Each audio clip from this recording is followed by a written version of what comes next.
So over the last 6 to 9 months, I've been using the reMarkable 2 as a way to take notes, plan and organize the weeks ahead. But over the last 30 days, I've actually been using it as my go-to task manager / week planner. And I wanted to do a video today to share some of my opinions on using it as in that capacity and to give you some thoughts on what it's been like to go from digital to paper for a shorter period of time, and give you some thoughts on what I'll be learning and taking away from this video, and hopefully give you some lessons or thoughts about what I have learned from this experience. So this here is the reMarkable 2 tablet. I have been using it, as I said, for a little bit of time now, mainly for planning, things like strategy, and it's been actually a really nice experience to get offline, taking myself away from those digital applications that I've been using for a fair while. Now, as part of my story, the last sort of 3 months, I've been using an application called Things 3 for task management,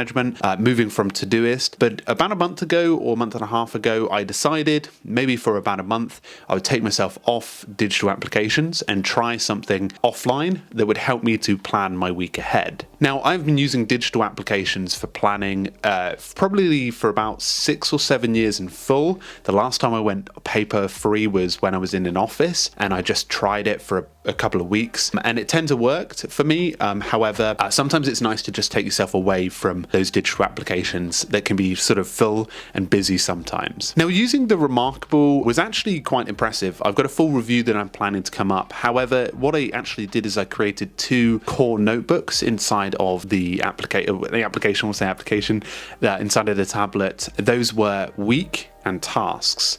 Now, what I do across the month is basically use the week as a place to organize what I had planned for the week ahead, essentially using the template that they have available on and through the templates area in reMarkable, basically to organize the week that I was on and the week ahead. And the good thing with this is, because of the space and how awful I am at handwriting, I was forced to write maybe 4 or 5 tasks for the day, and that gave me sort of a good amount of space to write that.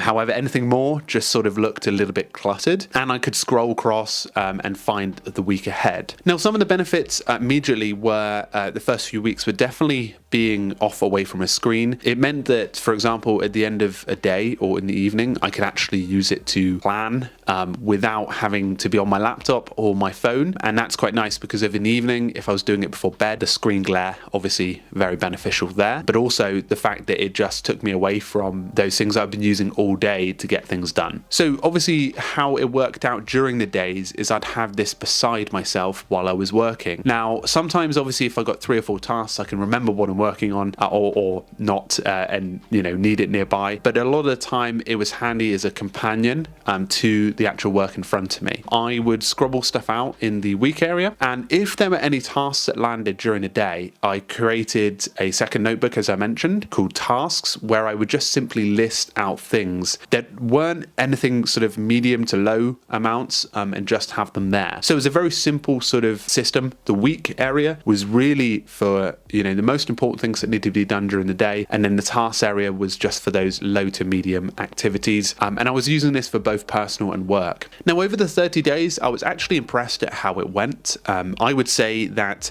taking myself away from digital tools for a little bit of time actually helped to just give me better reflections on how I should be using them. I really liked that, and it definitely, I'd say, taught me more about minimizing the amount of tasks I do in the day, but making them a bit beefier and a bit more sort of project-led, which helped me towards my goals instead of necessarily like ticking it off to complete it. So it definitely helped me with that aspect. I really liked using a pen and paper on the tablet to be able to organize that. And I liked the fact that I wasn't being bombarded by too many stuff.